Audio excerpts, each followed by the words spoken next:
तो 3 हफ्ते बाद अब ऐसा लग रहा है कि अमेरिका को युद्ध खत्म करने की जल्दी है और इस जल्दी में अमेरिका ने अपना यूएसएस त्रिपोली, जिसके अंदर 2200 से ज़्यादा जो मरीन हैं, मरीन कमांडो उनके हैं, वो तैनात हैं। और कहा यह जा रहा है कि डोनाल्ड ट्रंप अब उसको ला करके हार्मुज का जो रास्ता ब्लॉक है, क्योंकि अब आखिर इस युद्ध को ख़त्म करने का बस एक ही तरीका है कि किसी भी तरह से हार्मुज का जो रास्ता है वो क्लियर कराया जाए। उसके क्लियर किए बिना ये इस युद्ध का ख़त्म होने के कोई मायने नहीं है। तो इसमें कहा यह जा रहा है कि डोनाल्ड ट्रंप ने 2 तरह के प्लान बनाए हैं। पहला तो ये कि हार्मुज का रास्ता क्लियर करें, और अगर ऐसा नहीं हो पाता है तो जो खार्क द्वीप है ईरान का, वहाँ पर कब्जा करके ईरान पे फिर दबाव बना करके हार्मुज को क्लियर कराया जाए। इसके लिए 2200 जो मरीन हैं, अमेरिका के जो सबसे बेस्ट कह सकते हैं कि जांबाज कमांडो उसके अंदर मौजूद हैं। और अमेरिका का समझिए कि ट्रंप का आखिरी वार के तौर पे इसको देखा जा रहा है, क्योंकि अगर इसमें अमेरिका को अगर सक्सेस नहीं मिलता है, वो जो यूएसएस त्रिपोली है ऑलमोस्ट पहुंच गया है, हार्मुज के पास पहुंचने वाला है वो किसी भी वक्त, अभी अरेबियन सी से गुजरते हुए वो जा रहा है वो। तो ये माना जा रहा है कि जो एक्सपर्ट हैं ये कह रहे हैं कि अब यूएस, अब उसके पास ऑप्शंस बचे नहीं हैं। अगर इस युद्ध को खत्म करना है तो इसको खत्म करने का तरीका बस यही है, हार्मुज क्लियर, क्योंकि उसे क्लियर किए बिना तो समस्या वहीं वहीं धरी रह जाएगी, फिर तो ईरान ब्लैकमेल करता ही रहेगा। तो क्या आपको लगता है कि अब यहाँ पर डोनाल्ड ट्रंप वो रिस्क लेने जा रहे हैं जो उनको या तो इस युद्ध को खत्म करने में काम भी आ सकता है या और बुरी तरह फंस भी सकते हैं वो? ये कैलकुलेटेड रिस्क है दरअसल। ट्रंप ने जो ये कदम उठाया, वैसे भी उनके बड़े बड़े 2 जहाज पहले ही लगे हुए थे जिस तरीके से। अब ये भी खबर आई थी कि क्या उन्हें 2 कदम पीछे हटने पर मजबूर कर दिया था ईरान ने। लेकिन अब जहां हॉर्मुज की सिचुएशन है, ये सिर्फ अमेरिका के लिए, ईरान के लिए ही नहीं है चर्चा का विषय या चिंता का विषय, ये पूरी दुनिया के लिए है।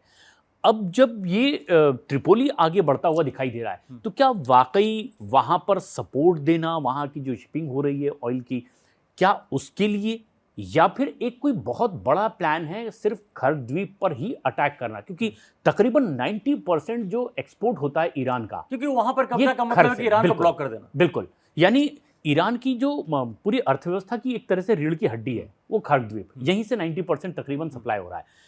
अगर वो उस पर पूरी तरीके से कब्जा कर ले, जो कि बहुत आसान नहीं है, अगर ये हो पाता तो इसके लिए आपको ग्राउंड पे उतरना पड़ेगा। बिल्कुल, आपकी सेना ग्राउंड पे अब तक जो लड़ाई हो रही थी हवा से हवा में लड़ाई हो रही है, या फिर नेवी शिप से हो रही है, लेकिन पहली बार ऐसा होगा, अगर ऐसा होता है कि पहली बार दोनों तरफ से कोई भी सेना है जमीन पर उतरेगी। और जमीन पर उतरने का मतलब 2 चीज है, या तो अगर आप सक्सेस हो गए तो ठीक है, आपके हाथ में युद्ध कंट्रोल में आ गया, और अगर कुछ गड़बड़ हुआ, क्योंकि ईरान अब डू और डाई वाले कंडीशन में भी बैठा हुआ है, वो अपना नुकसान सहने को तैयार है, लेकिन उससे कहीं ज्यादा नुकसान वो पूरी दुनिया का करना चाह रहा है। और इसी कमजोर को नस को पकड़ के ही वो पिछले कुछ दिनों से लड़ाई इसी बात पे चल रही है कि हार्मुज जब से उसने ब्लॉक किया है तब से पूरी दुनिया में तबाही का, मतलब जिस तरह से तेल के रेट बढ़े हैं, मतलब सब परेशान है, यूरोप से लेकर दुनिया के सारे देश परेशान है।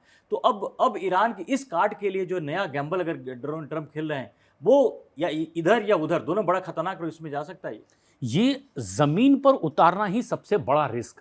ये अब तक की जितनी वॉर स्ट्रेटेजी ट्रंप की रही है, उसमें सबसे खतरनाक अगर कोई एंगल है तो ये कि जमीन पर अपने सैनिकों को उतारना। अगर ये सुगम होता, सहज होता, तो ये तो बहुत पहले कर लिए होते, क्योंकि इसके लिए इंतजार कर, ये वेनेजुएला में और बाकी जगहों पर वो कर चुके हैं कि सीधे वो पैरालैंडिंग कर रहे हैं, उन्होंने पिक किया और निकल गए। लेकिन ये ईरान में, क्योंकि वहां की भौगोलिक स्थिति ऐसी है कि वो एक तरीके का बहुत बड़ा जाल है, अगर वहां पर पैर रखने की कोशिश मतलब मौत को दावत देना है। और इसकी तैयारी ईरान पहले से कर चुका है, क्योंकि उसको पता है कि जिस तरह की लड़ाई इस समय अमेरिका लड़ रहा है, उस तरह की लड़ाई या उस तरह के वेपन में भले ही मैं उससे पीछे हूं, लेकिन मेरे पास कुछ तो ऐसी पावर है जहां पर कदम रखने से पहले 100 बार ट्रंप को सोचना पड़ेगा। और वो यही स्थिति है कि उसकी जो भौगोलिक स्थिति है, जिस तरह की संरचना उसे मिली हुई है, जिस तरह से इलाके में वो बसा हुआ है, चाहे वो फिर हॉर्मुज का वो इलाका हो जहां से अब पूरी दुनिया को सप्लाई रुक रही है एक तरीके से, तो कोलाहल मचा हुआ है, चीख पुकार मची हुई है। वैसे इस पर कोई तो सही, जो भौगोलिक स्थिति की आपने बात की, सेम ऐसी अफगानिस्तान में था, वहां भी बहुत बड़े बड़े पहाड़ थे, वहां पर 2 दशक रहने के बाद भी अमेरिका वहां कंट्रोल नहीं कर पाया, अंत में छोड़कर भागना पड़ा। तो जबकि अगर मिलिट्री पावर की अगर बात करें तो तालिबान के पास ऐसा कुछ भी नहीं था, लेकिन अमेरिका को जगह इसलिए छोड़कर भागना, भौगोलिक स्थिति इतनी डिफिकल्ट थी, टेरेन था, कि वहां पर आप अपने आप को, और जबकि आपकी मिलिट्री पावर वहां होने के बावजूद वहां पे कुछ नहीं, और ये एक बड़ा सुरक्षा कवच होता है उनके लिए। ये अगर यहाँ ईरान में घुसते हैं तो ईरान, मुझे लगता है कि शायद या तो इसी दिन की इंतजार कर रहा है वो ईरान, क्योंकि ये वॉर, ये जो कहते हैं ना कि वार जो आखिरी बार अगर हम ट्रंप का कह रहे हैं तो आखिरी बार ईरान की तरफ से भी हो सकता है, क्योंकि ईरान इस इंतजार में बैठा है, उसके तकरीबन सारे जो कमांडर्स, नेता जितने हमारे जा चुके हैं, अब शायद ही ऐसा कोई बचा है जो उनको नेतृत्व दे सके। कि मुस्तफा खामनेई के बारे में कुछ पता नहीं है, वो स्वस्थ हैं, बीमार हैं, घायल हैं, क्या है वो तमाम की कोई खबर उनके बारे में नहीं है। तो अभी हेडलेस है ईरान, बिल्कुल तो से हेडलेस है। लेकिन अगर अमेरिका वहाँ पर अगर वहाँ पे कदम रखता है कि खार, वो भी ईरान को ही पता है कि उसके लिए बहुत इंपॉर्टेंट लाइफलाइन बोला जाता है, उसके ईरान का लाइफलाइन है। तो बिल्कुल। क्या लाइफलाइन के लिए अगर ईरान पिछले 3 हफ्ते से अगर लड़ाई कर रहा है, तो क्या अपने लाइफलाइन को बचाने के लिए उसके पास कोई प्लान नहीं होगा?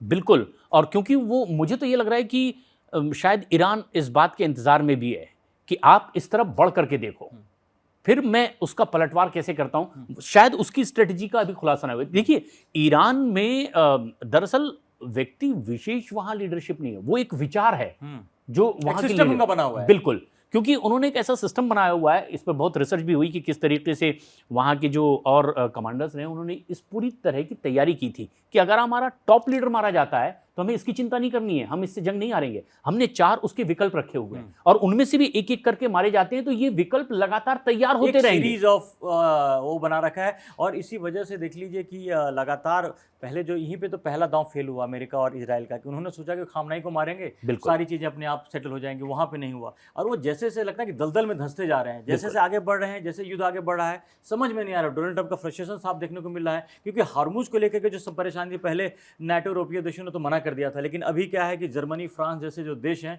अब उनका कहना है कि जल्दी से वहां पर हार्मुज को क्लियर कराया जाए।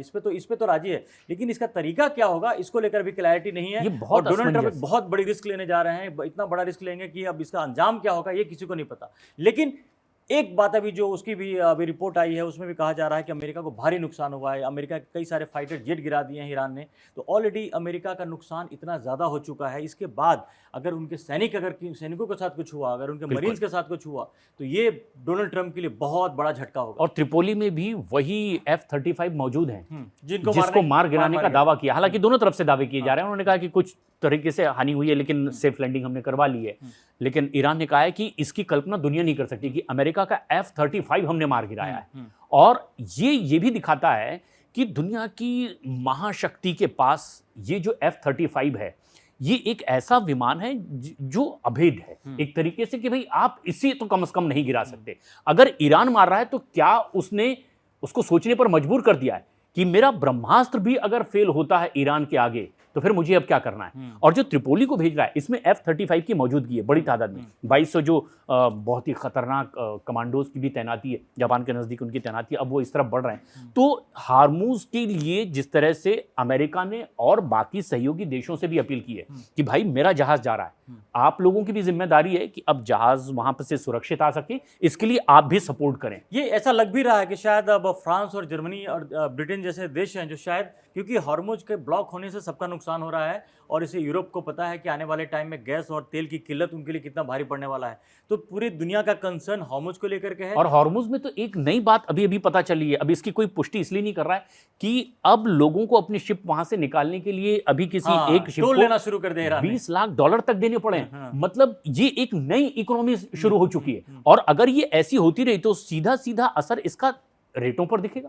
तेल के रेट जिस तरीके से गैस तेल के रेट बढ़ते चले जाएंगे, और दुनिया में ये इनडायरेक्ट असर करेगा, क्योंकि इसका कोई सिस्टम नहीं है। ये कोई वैधानिक टोल नाका तो है नहीं कि इसको बकायदा उसका टोल दिया जा रहा है, लेकिन ये व्यवस्था कुछ वैसी बनती चली जा रही है कि यहाँ टोल वसूली हो रही है, और अरबों में, मिलियन में ये टोल वसूली हो रही है। इसीलिए ट्रम्प को अंदाजा है, इसीलिए शायद उनको जो पैनिक हुआ है, पैनिक में है वो। तो अब ऐसा लग रहा है कि शायद अमेरिका अब ये आखिरी, क्योंकि इसके बाद क्या दांव खेलेंगे, क्योंकि अगर आप जमीन पर अगर अपनी सेना को उतार देते हो तो ये कितना बड़ा दलदल, इसमें कितना फंसेंगे, बुरी तरह से फंसेंगे। और हार्मुज इसी तरह का कैलकुलेटेड रिस्क है, हार्मुज में अपना त्रिपोली भेजना, क्योंकि अब ये माना जा रहा है कि एक तो सुरक्षा देना वहां के जहाजों के निकासी के लिए, बस एक सेफ जोन बनाया गया, एग्जिट ऐसा बताया जा रहा है। लेकिन वो भी जहाज निकल पा रहे हैं जो जिसे ईरान चाहता है, जिनको नहीं चाहेगा वो निकल नहीं पा रहे हैं। अब अमेरिका चाहता है कि उनकी मर्जी से यहां से सेफ एग्जिट हो सके। अब जो त्रिपोली को भेजा जा रहा है ये इसी मकसद से कि एक तो सुरक्षित निकासी हो सके उनके जहाजों की, और दूसरा जो सबसे ज्यादा चिंता का विषय दुनिया भर के लोगों के लिए कि क्या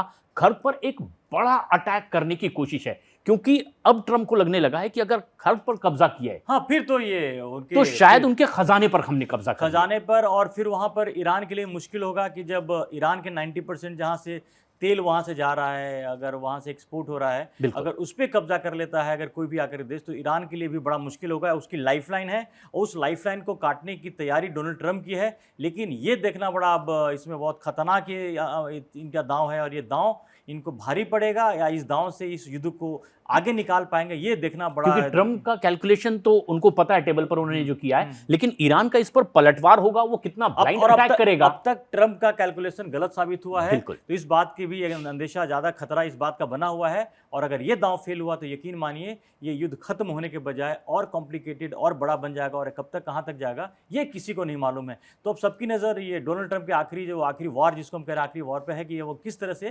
त्रिपोली का इस्तेमाल करते हैं, हॉर्मुज को क्लियर कराने के लिए करते हैं, या ईरान के खार्क द्वीप पे कब्जा करने के लिए करते हैं। इसको देखने के लिए तमाम हमारी नज़रें, पूरी दुनिया की नज़रें वहाँ पे टिकी हुई हैं। और सारे अपडेट्स के लिए आप कड़क को आप देखते रहिए। अभी तक आपने कड़क को सब्सक्राइब नहीं किया है तो जल्दी जाकर सब्सक्राइब करें। फिलहाल के लिए धन्यवाद। धन्यवाद।